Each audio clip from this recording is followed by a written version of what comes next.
fanboy Will. Right now, I'm not part of this interview because I'm sleeping on my mother's nice leather couch, and I'm dreaming of Neil Patrick Harris. You know Neil Patrick Harris. He was Doogie Howser, and he's gay. And I love Neil Patrick Harris, especially when I look at him from behind. And you know what I mean by behind. I'll talk to you next week on Fan Film Podcast. Mwah. To the Batmobile. Let's go. Atomic batteries to power.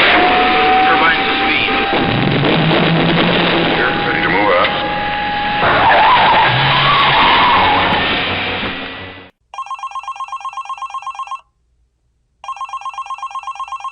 Good morning. Hi, good morning. This is Christopher Mosier. I was looking for Fanboy Will. Who are you? Like I said, I'm Christopher Mosier. I got a fan film podcast that he co-hosts. I was looking for him. He's late. He didn't call in. Listen to me very carefully. Stop whining. I'm not whining. I was hoping to speak with him so I can get him on the air and we can do our interview. We've got Dave Noble as our guest today. Shut up! I'm sorry. Stop it, you idiot! You son of a bitch. Could I? Is Will there? Can I speak with him? I don't really like you, right? You brought me nothing but pain. Well, I didn't mean to. I just rang the phone in. I just wanted to speak with Will. Stop whining. Shut up, you idiot! Hey, everybody. This is Fanboy Will. I just ran in so I can get into the studio because we have got the most excellent, awesome podcast coming up this week. It's with this guy, Dave Noble, who's the most stupendous, outstanding, motivating individual in fan film history today. Oh, he just makes me hot just thinking about him. I should go sit naked, rub peanut butter all over myself on my mother's couch. Think about this interview because it's going to be wicked sensational. And you can take this one, right, Chris? I'll just be in the corner. Don't mind me. I'm just thinking.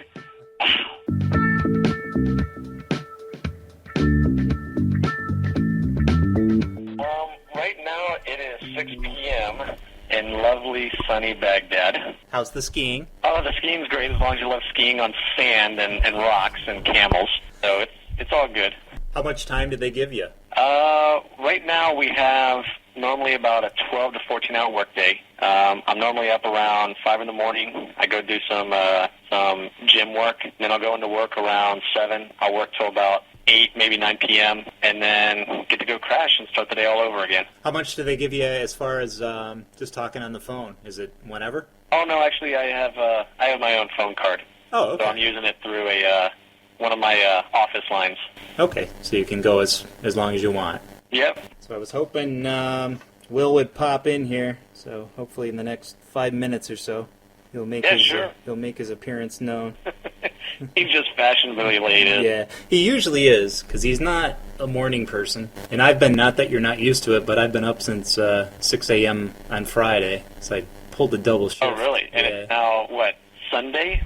Yeah, it's Sunday here, about 11. Yeah, believe it or not, the days actually blur with us over here because the days become repetitive. You're always doing the same types of missions or the same types of events or what have you. And more times than not, you'd be surprised how much people will ask, hey, what day is it again? This day because we have this meeting or we're doing this mission. Oh, yeah, that's right, Friday. Got it. Now, you're more involved in the rebuilding the infrastructure as far as Iraq, which is not really covered at all, I should say, on your CNN or your Fox News or whatnot. Yeah. Start out with that. I'm not sure how much you can talk about. I'm working with the U.S. Army Corps of Engineers. I am handling one of the resident offices here in the country. My territory focuses around outside the west side of Baghdad, where the airport's at. And I also have some of the rural communities on the east side of Baghdad, east of the Euphrates River. I got a lot of work with the Tigris River, the Euphrates River, which is fed in from Persian Gulf and all that good stuff. But I do a lot of on-post reconstruction, but I'm also doing a lot of stuff outside. We call it outside the wire, when you're not inside a FOB or in a battle camp or whatever you want to call it, forward operating base. But I do, I've rebuilt schools, I've built health clinics, I've provided water, wastewater, electricity, sewer networks, all sorts of things just to rebuild up the general needs of living. Can you comment off as far as what we're told here? Obviously, we hear about the roadside bombings and the casualties, and we never hear about the rebuilding of the country. Do you have any comment as far as the news agencies here and what they're reporting? You know that the news are going to have their own spin on things, and all we can do is, tell you that the proof's in the pudding. We invite anyone to come over and check it out for themselves if they want. But there are other avenues of, finding out the different aspects of what's going on over here. Like the division I'm in has its own website that you're able to actually check out the different projects that are going on. Like, for example, the division, I'm just going to tell you the division website, kind of like a little plug here. Sure. But it's grd.usace.army.mil. And if you go on there, right on the front page, you've got a video center where it shows all the videos of all the reconstruction efforts that we're doing. And it's not Americans rebuilding the country. It's coalition forces supporting Iraqis to have them build their own nation again.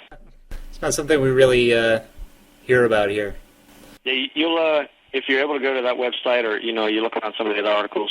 Like, all I'm doing is rebuilding the country. You've got a lot of soldiers that are out there patrolling the streets, trying to reestablish security, because you've got this small fraction of people, the insurgents, the Al Qaedas, the Taliban, those type of entities that are really surging up and trying to make things the way they used to be, which is very bad.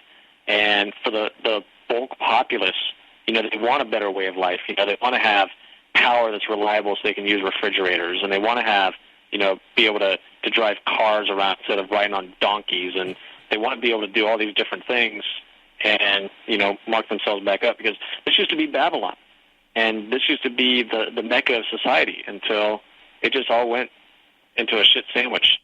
And the people remember that, because this is a very generational population, and they remember things for millennia, and they want to get back to that, and this place has so much potential.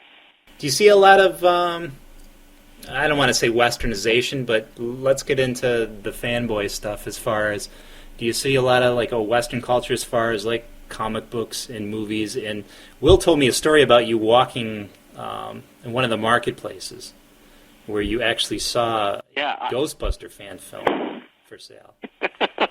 Yeah, Hank Braxton's film, Return of the Ghostbusters. Right. I'm walking into a little market, and they've got these things called Haji films, where it's like, you buy these DVDs where they got the movies. Like right now, I can buy Iron Man, which just came out. Oh, shit, yeah. Dude in the back of the theater that's got the bootleg camera, and it looks like Mystery Science Theater 3000, and you're watching this thing, and that's what it's like watching some of these bootlegs.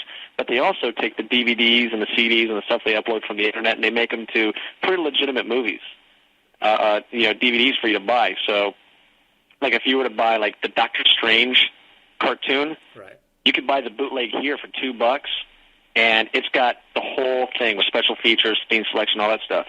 But I'm in this Haji store one day, and I'm looking around at the DVDs, and I come across Ghostbusters 3.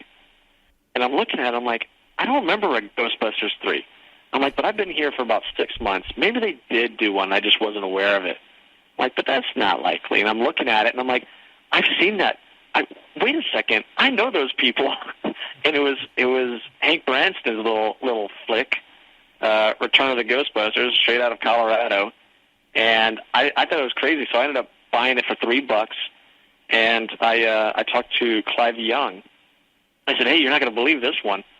And I sent him a picture of me, like I had just purchased it, and I was going through the gate, and I'm standing next to these Nepalese Gurkhas, which are one of the country guards that we have around here.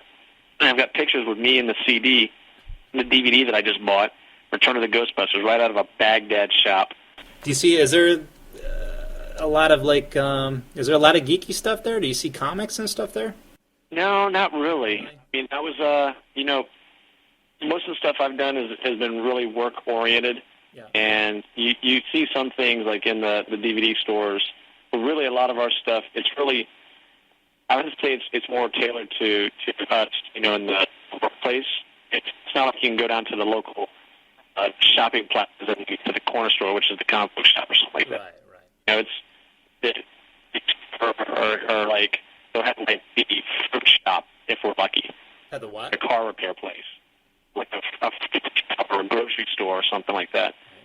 I have applications that work for me, and I did talk to a couple of my guys, and I said, what do you have for, like, reading? What do you read? Do you have, like magazines or books or, like, yeah, you read the Quran. I'm like, no, not like this stuff. Are there any things that like comic book character stuff? Superman. I'm like, yeah, you like Superman? Yeah, we know Superman. I'm like, who else do you know? Batman. Okay, so you got, like, the two big guys. I'm like, how about Spider-Man? Yeah, he's the bug guy, right? Yeah, he's the bug guy. And I said, well, does Iraq have anything, or does the Middle East have something like that? And believe it or not, because this was such a sheltered country, they actually they spent more time on, like, soccer. Yeah. And watching soccer players and World Cup type stuff. And he did say that they had a lot of Saddam Hussein type drawings and cartoons and stuff.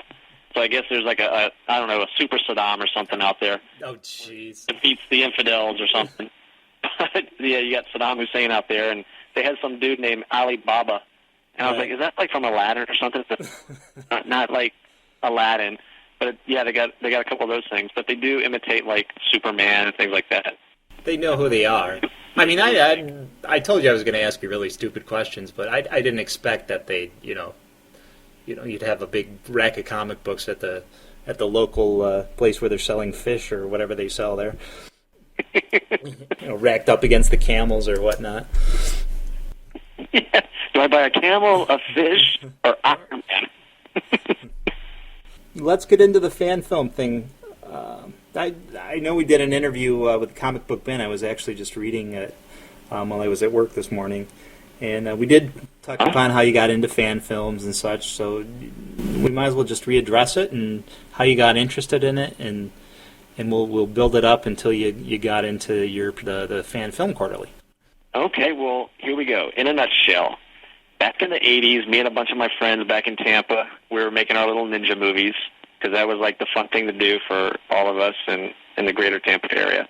Started making these ninja movies and did that with the video camera and splicing in audio from a cassette tape and all that. And then you fast forward to college, where I'm actually was going through the communications program, with film and video and all that. And during the winter and summer breaks, I would get all my old high school buddies together, and we'd film little things. And in '96, I actually filmed my first fan film, but I didn't even know it at the time. It was like a parody of Mortal Kombat, where we're all fighting each other and redoing the whole comic book. But you had like the Chinese guy named Poontang, and you had the generic robot guy named Drone, and you had like the big guy who was a pharaoh, and just crazy things like that. So we did this Mortal Kombat knockoff, and then graduated college, was in the Army, and went to Korea. I'm in Korea, and there was this video that was just being passed around everywhere. From Seoul to Daegu to Tongdeshan, and it was Troops. Yep. And it was like the talk of the town over there. It was like nothing we'd ever seen before. I think there was a Kevin Rubio. So we watched Troops, and we thought it was great. Like the Mystery Science Theater little puppet was in there, and Aunt Beru was complaining about her abusive husband, and I mean just crazy stuff. So I was like, all right, that's cool. That's neat to know, but still didn't clue in. Didn't know about fan films really. It wasn't until I discovered Sandy Cholera and Dead End. And when I saw Batman Dead End, then I was like, all right, there's something out there.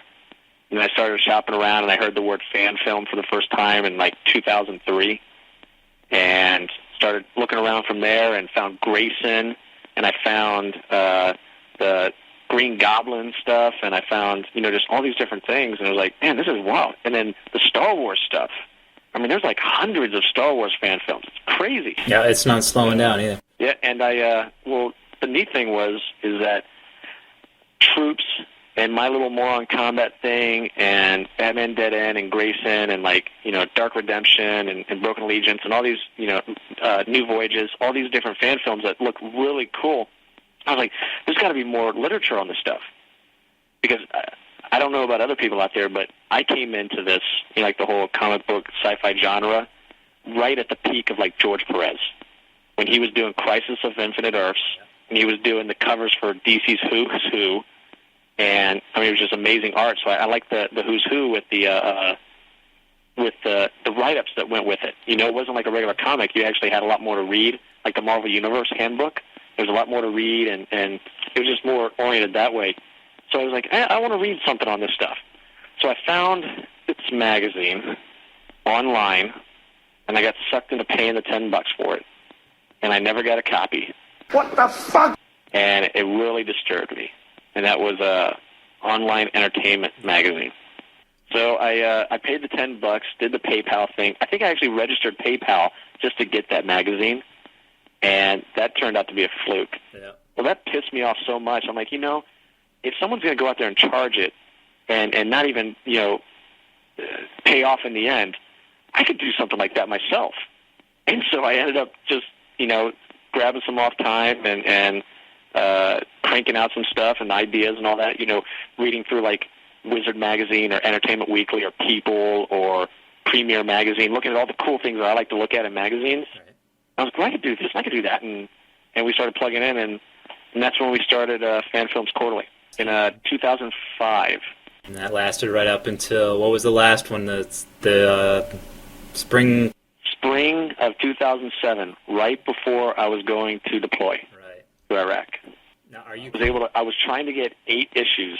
I was trying to go 2 full years, but I was only able to get the 7th issue because that last 3 months I was so preoccupied with going out and flying off to sunny Iraq. I just couldn't do it because I had a whole bunch of material, pictures, things lined up. I had stuff lined up to like issue 10 on things that we wanted to do, but I just couldn't get the time dedicated past 7, and it was a struggle to get 7 out there because by 7 we were trying to help out with Chattanooga, the convention over in Chattanooga, and we were doing our first fan film contest with the Warriors, and I mean we were trying to do so many different things, and it was just, I mean for a hobby, really, which is what it was. Yeah. It was very time extensive because I had just become a father, and I had the full-time job. I'm about to go to war for a year, so it was very hard to juggle all those pieces on the plate. Are you coming home in the summer? How long is your stay there? You said a year when I initially talked to you last year. Mm-hmm. I'm on a 12-month tour. Mm-hmm. I'm actually flying back in about 5 weeks. But I got to fly back into Georgia, do a little demobilization and debriefing, and then my plan is to go away for a month. So I'm going to go to Korea and hang out in Seoul for a month, and then after that I'll be stationed at Fort Leavenworth, not a resident at the prison, but actually at the schoolhouse to do some training there for about a year. Gotcha. Is your wife is Korean? Yes, okay, that is true. Is she going with you? And she was she should be in Korea, I'm thinking by now, and if anything, I'll link up with her down the road. When's the last time you saw him? Last year? Yeah, the last time I saw my wife and son was back in November, and that was in Italy. Wow. Right. He decided to take a trip to Italy, so went to Rome, Venice, Florence, Pisa, and then a week up in Germany, like Munich and Garmisch and stuff like that. That's awesome. I haven't left Rochester in a year. That's great. I mean, what's that? I said I haven't left Rochester in a year, so that's kind of good. I mean, not in the situation that you're in, but still traveling the world. So once you're all done with that, do you think once you get back you're going to start up the quarterly again? You still got interest? I will tell you that I think there's a little bit of interest out there, and having been away from it for a year plus, I really do want to get back in there and crank it out. I just got to see what's gonna happen because I got to see how I get myself situated back into the schoolhouse environment and what the time's going to be because my kid's going to be 3. Wow, yeah. Any day now, and he's going to be at that age where we're going to be out there doing so much stuff, and I got to make up for a whole year with my son. So. Well, that's kind of like. But I do have every intention of going back and doing it. Kind of get him involved. That's kind of a hobby you both can approach together. Get him into the fan film thing. Do you still keep... Come on, son. At 3, I expect you to write this article better. Give me more type. No, Dad, I want to go play football. No. Football's for jocks. You should be writing fan films. Get back on the typewriter. Do you keep up with the fan films at all where you're at? I guess, see, I'm pretty ignorant as far as, what you can access. I guess you probably could access pretty much anything where you're at. Can you just get on the internet and access any site you want to? Check out the new fan we don't films? have all the access. We don't have all the access that you would think, but we do have some, I can get to MSN, I can get to Google, but I'm not allowed to do things like say, a YouTube. Right. Or I think MySpace and Facebook, those are very popular these days, and we're not allowed to do that stuff here, so it's hard to do those things. But I am able to go, I've been to, obviously, the FFP website, and that's where a couple of the podcasts there. Yeah. And so I'm over here in my office one night, and I'm going to listen to the fan film podcast, and I checked out one of those. And I was able to go to, I go to, every now and then I'm able to go to, fanboytheater.com, or I'll go to comicstofilm.com or Fan Cinema Today. I'll check all those out. I do go to Blinky, believe it or not. I do go to Blinky every now and then because he's just always cranked out so much stuff. Yeah. You got to give Chris credit. He cranks out so much stuff. It's always, what's he going to do next? And why would I believe it or not, Dave? Because I don't know, of all the things to do, that's what I check out. I check out Blinky. That's okay. There's not much against national security, I guess, going to those websites. Yeah, I don't see the insurgents going, how can we learn the enemy's tactics? Let's look at Blinky Productions. This is how we can get against the Americans. Let's make a bad Spider-Man fan film. Booster Gold and fool him. I'm going to go grab my cell phone and wake up Fanboy Will. See if I can get him online here, because it's about 20 after. He was supposed to be about 11. Okay. I'll be back in 1 minute. So just sing a tune or something. Yeah, okay. I'll be on.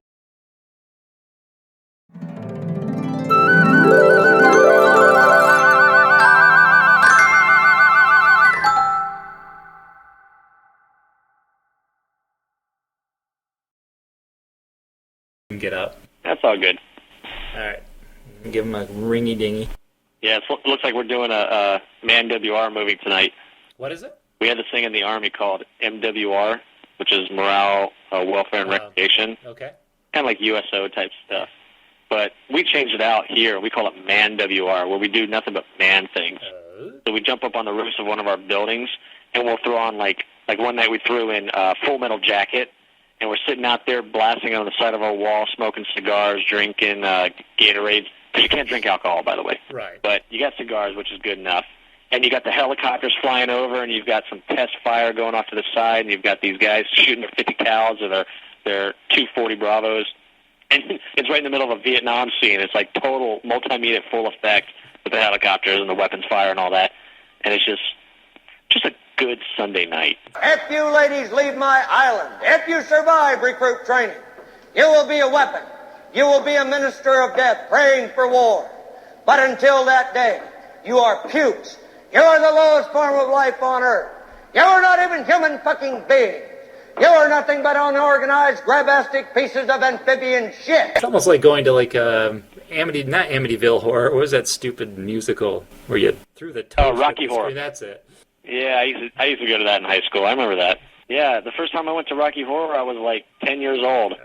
And I had my family take me to that thing, and needless to say, I was disturbed ever since. High school started going again. We'd go every Friday night, and you'd take the toast, and you'd throw the rice, and bring out the newspapers and all that stuff, and dance the time warp. I remember doing the time warp, drinking those moments when the black dick would hit me, and the boy would be calling.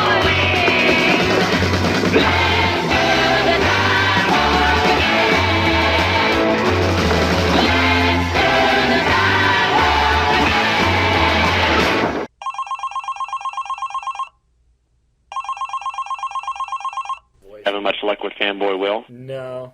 Here, what I'll do is I'll ring it again, and you can leave a message. All right. You just tell me when.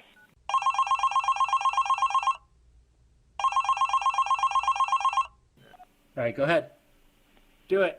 Hey, fanboy Will, this is Major Noble calling you all the way from halfway around the world in sunny Baghdad. Why is it that I'm up in the middle of the night able to talk to you, but you can't get your lazy ass out of your poor excuse of a life to come talk to me? If you're looking for sympathy, you better look in the dictionary between shit and syphilis, because that's about all I'm going to give you right now. So next time you hear this, make sure you're on time and prompt, son, because you're wasting my time. Enough said. It's just like Full Metal Jacket. Remember, I just watched it a couple nights ago. He must have had a late night. I told him to go to bed early. It's amazing. At 11 in the morning, he still can't get his ass up. He needs some discipline. You know what he needs to do? Join the fucking service. What does he need to do? Join the service. Yeah. Send him to boot camp. We'll break him down, make him into a new man. What's your excuse? Sir, excuse for what, sir? I'm asking the fucking questions here, Private. Do you understand? Sir, yes, sir. Well, thank you very much. Can I be in charge for a while? Sir, yes, sir. Are you shook up? Are you nervous? Sir, I am, sir. Do I make you nervous? Sir. Sir, what? Are you about to call me an asshole? Sir, no, sir. How tall are you, Private? Sir, 5'9", sir. 5'9". I didn't know they stacked shit that high. You trying to squeeze an inch in on me somewhere, huh? Sir, no, sir. Bullshit. It looks to me like the best part of you ran down the crack of your mama's ass and ended up as a brown stain on the mattress. He'll probably be like, I don't want that. I'm going to join the Coast Guard. They ski. Do you get to see any of the summer movies? Or do you have to wait like... No, not over here in the war zone. We don't have any movie theaters or anything like that set up. But I know that at other Army posts, like in Germany or Guam or Korea or Japan, they do get like some first-run movies at discounted prices. But over here, all we get is like the latest DVDs we could buy out of our store, or you buy the Haji movies. Right. Really recent bootlegs. But other than that, no, not really. Is there a movie industry over there? That sounds like a silly question. No, I think... There's got to be somewhat. I don't think they have the so much of an industry in Iraq. Right. But there are some countries that do speak Arabic, and like you could go to Dubai, or you could go to, I don't know, Syria, or a couple other countries where they may have a more profound industry and you know, less discouragement by insurgents to make films, and they'll be able to do that. A lot of the shows that they have here, like there are some like local Iraqi shows, it's a lot of religious stuff. I imagine, right? You have the guy, you know, who's like preaching the Quran and all that stuff, and then you got the three guys singing in the background with, you know, their Quran songs or whatever. And then you've got our shows. You know, we have the Armed Forces Network has got its own deal, so we get shows that are like a day after they're shown there. So like Lost or House or American Idol or, you know, the different sports. Like right now you had the March Madness, and you had the the NBA's going strong, baseball starting up. We're already looking at the NFL draft and all that stuff. So, you know, and Stanley Cup. You got a lot of that stuff. Oh, and UFC and wrestling is huge. Jeez. Aren't they scared by these big guys? The wrestling, 2 nights of UFC. Send it over to Al Qaeda. Aren't they scared? The Undertaker, come on. Yes, it's the Undertaker. I'd be scared. It's like, oh shit, here comes Kane. Shit, they can... Yeah, the wrestling is pretty big here. Yeah. So. Yeah, unfortunately it's big here too. I mean, shit, they can... Yeah, how come there's no WWE fan films? Where are they at? No, I'm sure they're out That's what we need more of. We need more fans about, like, Shawn Michaels. I understand it's the very, spiritual or religious people. And there's different sects. Like, there's, like, 4 different sects there. Not sects, like... Yeah, you've got Christians, Kurds, Sunni, Shiite, and they're all, like, intermixed. And they're all, you know, got different factions. So you'll have, like, the extremist Sunni and the malevolent Shiite and the northern Kurds. It's like, have you ever watched the movie The Warriors? Nope. The one that you did the... All right, well, in The Warriors, they've got, like, all these little street games. So, you know, you'd have just all these little, like, roads and stuff, and it's like they're all little street gangs. And that's how it is over here. You've got all these different sects, and the Kurds are fighting the Christians, they're fighting the Sunnis. and then in the middle of it are the coalition forces trying to keep the peace. That's that 70s movie you did the competition for on the website. Yeah, it is. I know, it's like for me, it's like one of the greatest movies ever that no one's ever heard of. Right. It's so hard to sell. And you also did you did your own fan film, a Deadshot fan film. Here's what happened with Deadshot. We had done a couple of issues, and we started becoming conscientious of the fact that who are we to do things like opinions and pieces and things like that if we haven't actually experienced the fan filmmaking, love fest that it is. So a few of us got together and we said, well, why don't we make a fan film and go from cradle to grave and see what's all the trials and tribulations involved in making such a thing. All the hubbub. And needless to say, there was a lot. Such as? I know you mentioned... Well, you had different things like you had to come up with a story. And you can... There's a thought. Own story or go up against something like for us, we tried to implement a little bit off of Villains United. It was a little DC print where all the villains in the DC universe are trying to create this society, and there's a couple of them that just don't want to play ball, so they get outcasted and they're getting hunted down and just all these different things. But I'd grown up reading Suicide Squad and Deadshot, and for like a B or C level character, I decided he just had a really unique perspective on things. Just a really different character, compared to all the others. The diabolical scientists and the evil geniuses that want to rule the world and they get pummeled by Superman or what have you. You had a guy here who was like, I'm just a guy, I got guns and I shoot people. Pretty simple, but he's got some morals in there at some point. Really, really offset by drinking habits and his, this thing about, hurting people. I mean, it was just really weird. But it was interesting to read, like in the 80s with, I forget his name, Mr. Ostrander, when he was writing the Suicide Squad issues. Yeah. But so we took Deadshot and we threw in a couple other characters. Like my wife reluctantly wanted. Oh, she was the one in the car. To help out with it. She was the one in the car at the end? She was the one in the car. Oh, okay. Yep. I never knew that. Wife. Gotcha. Yep. So. And I was going to say you actually approached someone in a Walmart or something to play Deadshot or something like that. Yeah. Some poor guy just stacking the shelves. What? We were living in Orange County at the time. Yeah. We were living in Orange County, and we would drive up to Monroe, which had like the Target and the Marshalls and, those places. And we went to the Marshalls, and I just started thinking about this. And really, there's got to be, if you're going to make a fan film, there's always one catalyst that's going to make it go, no-go. For some people, it might be if you have a video camera. Another person, it might be, do I have like a Batman costume? Another person might be, do I have the right computer to make it happen? Right. For me, it was finding the Deadshot. And my wife and I are shopping in Marshalls, which is really her shopping and me just sitting there going, how soon before we can leave? I'm sitting there and I saw the guy and Eugene, and I was like, man, he looks like Deadshot. And he really looks like Deadshot. And I'm like, all right, I'm weird. I'm staring at another guy. So I turn to my wife and I'm like, hey, hon, what do you think about? And she's like, all right, that's just a weird conversation to have. I'm like, all right, I know what I'm talking about here. But then after a couple times, writing down, I wrote down the script and got all my thoughts together. And then I just went up to the guy and said, hey, this is going to sound real weird, but it's not like that. I'm curious if you want to be in a movie. And he's like, what do you mean? And I'm like, I explained it to him. I was like, it's a fan film. Here's a website. Go check this out.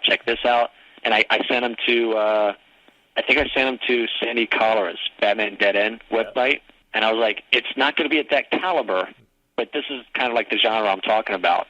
And, he was pretty cool about it. It turns out he had done a couple of movies with his buddies, kind of like I do with the ninja movies. Yeah. And he was all for it. So, yeah. My name is Floyd Lawton. I was once a rich kid. I took to a life of crime until a Dark Knight detective stepped in, got put in jail. Then I joined a group of suicidals run by the government. That didn't last long. A group of 5 others collected me into their gang. The 6 of us faced a society.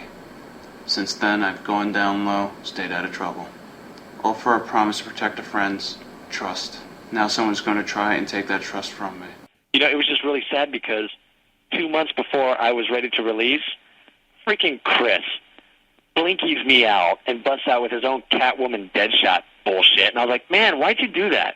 I actually talked to him about that one. I'm like, why'd you do that, man? And he's like, you know what? He beat me to the punch, that's for sure. But he had his whole big, I don't know what he was using for the eyepiece for his character, but it was huge. I think he used like Willy Wonka glasses or something. Make that eyepiece. I'm like, it's just too huge. It's like a big circle. It's like he got punched out or something. What'd you use for the Deadshot? I guess that's better than my. I use a toilet roll for my eyepiece. So what'd you use for the guns? They were like huge. It was like, what's that? What'd you use for the guns on the arms? Oh yeah, they were huge. Humongous, Actually, yeah. I went to a KBR outlet over at this outlet mall, and they had 2 machine guns that when you pull the trigger, it just the barrel just cocks and fires. Yep. And I took it, I cut off the handles, I cut off the fake clip, and I attached them to like shin guards. And I actually had it rigged up to where the wires were still intact, for if I wanted to, I could just connect the wires and they would just go. And they would just fire on their own. So you could like stand out there with your fists out, and they would just start clicking away, shooting and stuff. But that's how I made the guns. How long did it take you to make that? It took you like a year or something, didn't it? Or an incredibly long time? Yeah, it was a long time, and I'll tell you what, I have to give credit to everyone who makes a fan film that says we can only do it on certain weekends if we get people together and you get the right stuff and you got to make everything. These things take a while. Right. I think it took me about 8 or 9 months to do mine, which was frustrating because you get this idea and it takes you half a year to see anything, anything positive come out of it. Yeah, you got your job. About 8 months. Yeah, your job and your family, and I mean most of these fan filmmakers have jobs and families. Some of them do not, but most of them do. Yep. So it's a big part of your time, a big commitment to make something. It is, and you end up just locking away like a Saturday night. You say, "Hon, I'll go with you shopping, and I'll walk through Marshalls for 2 hours if you want, but you got to give me this. Right. So let me have like 7 to midnight." Now, is anyone in your what do you call it, division or troop? What would you be in as far as in the military? Is it a troop, a division? No, I know what you're talking about. You're thinking more of a standard maneuver unit where you would have like platoons, companies, yeah, exactly. brigades. Yeah, because I'm in Corps of Engineers, I fall under a district. Okay. And you've got 3 districts that cover the division of engineers here in theater. But these are reconstruction engineers, which is different from like combat engineers in the normal maneuver unit. With my rank, normally I would be in a battalion-sized element as like an operations or like a deputy type position. But here with USACE, I'm in a district with my own area to reside over. Does any of them know of your nerdness or your fetish towards fan films, and have you brought any of them? I wouldn't call it a fetish. Into your world. I would call it a unique quality that very few share. Your love, your passion. Yeah, it's a passion. Yeah, I don't go bragging amongst the boys. Hey, nice kill. You want to check out this fan film? Hey, General. No, it don't happen like that. Sorry to burst your bubble there, fan world. It don't work like that. Hey, General, check these out. Check it out. It's the latest Spider-Man fan film. Do you have any fan film equals out there? Any lovers? Out here, I've got a couple people that are interested in something that Rene Perez is doing. He's got the whole War Machine going on, but he's down in the Dominican Republic. Yeah.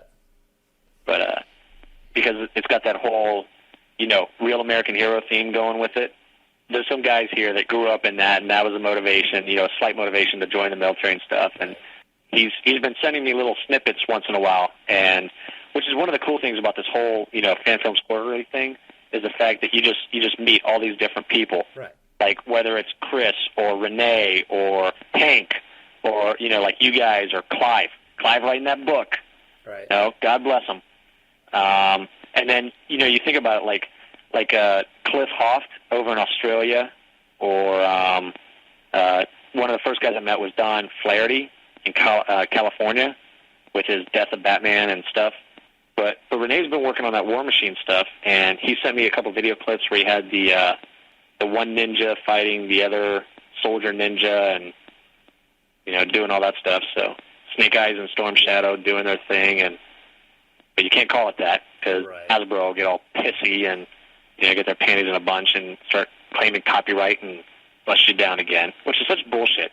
You know, I just hate the fact that we're over here supporting these you know, properties that people have made for us, and we're just showing our attention to how much we admire it, and they come back and say, stop or we'll sue. You know, it's just so disturbing that they would be like that. Well, that's a big thing. Marvel is big into, you know, kiboshing any of their fan films. DC has kind of embraced it, and I don't know if you heard or not, Fox just kiboshed one of those Max Payne films. Said did hear about that. Said he couldn't distribute that either. It was Max Payne. I got it written down here someplace here. It was the Max Payne Pain and Redemption was the one. So the vice president in the intellectual property of Fox, if there is such a person, said he couldn't distribute it for free. Something he's making for free. And Marvel actually canceled my YouTube account. I don't know if you caught that podcast, but they actually sent me an email. Well, actually, YouTube sent it because Marvel complained to them, so they canceled my whole YouTube account, which had you know, tons of fan films on it. But the only reason they canceled it is because Marvel pissed and moaned about, you know, the 2 Marvel fan films I had on there. So I'm in total agreement with what you're saying, and I'm sure I can speak for Will, who is total agreement too. It's just bullshit because these people are making these films for, you know, out of their pocket, and they're doing it for the love of the character, and these certain studios are just turning their backs on it. It's free publicity. No one's making any money off it, and it's tuning into their characters, which they're making money off it. So that was one of the things that we wrote about, was how you got to be careful with the copyrights and the corporations, and you know, we had some articles on that in our magazine, you know, talking about doing things at your own risk, and you know, you got to really think through the secondary and third level repercussions that come along with it. Like for us, when we were doing Deadshot, we wrote down all our costs. It was like, what did it cost us? And, you know, so we'd have like an itemized list in case, let's say there was an audit or something like that. So we'd say, hey, here's what we paid. We paid like $600, and it went to this and this, and money was away from it. So, you know, go back off into your lawyer world or your corporate world, wherever you want to go, and, you know, leave me and my fan film alone. You know, I think what the secret is, don't say anything. Film it, get it done, get it on the internet, then let the license holders see it and cut you off. By then, everyone and their mothers had downloaded it and distributed it, and it's all over the world. And by then, it's too late. Oh, yeah. So don't make a big deal about it until you got it on the internet. Yeah, that's the way to do it. So I think that's... Yeah, I know we were concerned about the people out there that were doing, you know, fan films. And when we started writing about, like, the financial aspects, the lawyer, the legal aspects, corporations, technology, you know, but also writing stuff about how to help out, you know, with costumes and, you know, different things like that, things that we had found that we thought were pretty interesting. Like, there's a guy out there in, like, North Dakota that makes those bodysuits, like the Green Lantern type or Wolverine type, and really wild stuff. Mm-hmm. But that's if you want to spend, like, $400, yeah, which a lot of people don't. They'd rather buy the $20 costume out of Walmart. Speaking of, you were talking about the War Machine fan film. Couple things. First of all, what do you think about the costumes for the new movie? I'm kind of disappointed. Have you been able to check those out for the 2009 movie that's coming out, G.I. Joe? Oh, no, I haven't seen those. I know that there was I saw the thing about Ray Park is going to be Snake Eyes, yeah, and I think they got like one of the Wayans brothers in there. Yeah, he's... I don't know. I guess he really sold that one, but I haven't seen costumes or anything. Yeah, because one of the Wayans brothers did so well for the Dungeons and Dragons movie that they instantly ripped them aboard for this one. They're all in black. Every single character is in black. It has no distinguishing character as into their cartoon or their comic where, each character has their own distinguishable uniform. Maybe it'll turn into like those X-Men blacks where you've got the Wolverine, but he's kind of got his like tiger stripe type deal, and maybe, Iceman's got his little X print on there somehow. Maybe it'll turn out like that. Yeah, I can send you the last pictures. thing I'd want to see in a G.I. Joe movie, I don't want to see the guy like Chuckles in a Hawaiian shirt walking around, and I don't want to see like the guy from outer space trying to sell me the fact that he's going to be in the middle of the desert walking around in a moon suit trying to fight the enemy. True. I don't want to go to that extreme either. I don't want to see, green and orange guy. Hey, you know what I'm looking forward to? What's that? Homemade Hollywood. Oh, yeah, absolutely. I'm looking forward to that one. I can't wait for that book to come out. Yeah. We'll have Clive on once it should be out at the end of summer, unless he keeps pushing it back. I mean, it's not his fault. It's the publisher that's putting it out. Yeah. Here's a quote that I wrote down that you did in our initial interview for the Comic Book Bin. Quote from David Noble: "We have often gone out on a limb, either through editorials or other aspects of FFQ, Fan Film Quarterly, to motivate the creators to do their best. Sometimes it may appear to be crude or beating on the fan film accomplishments, but we don't see things that way. We wanted to promote the best creativity in fan film development. Take the time to think through your projects, your filming, your editing, and your overall vision. Why compromise because of time or support? The great thing about fan films is that you choose to make them. No one is forcing you to create them. Do your best, but give your best. That's all the fans can ask for." Here, sir. It's like reading the Declaration of Independence for fanboys. Yeah, that's 15 years of military propaganda coming right out of my mouth and shitting all over the print. Signed by John Hancock. Okay, cool. Yeah. Who wants to sign the Fan Film Declaration? I do. I'll sign first. All right, sir. Well, thanks for showing up, and thank you very much, sincerely. Thank you very much for your service. I truly mean that. Hey, thank you for supporting us. That's all we could ask for. And keep promoting fan films, because God bless America and God bless a fan film. Absolutely.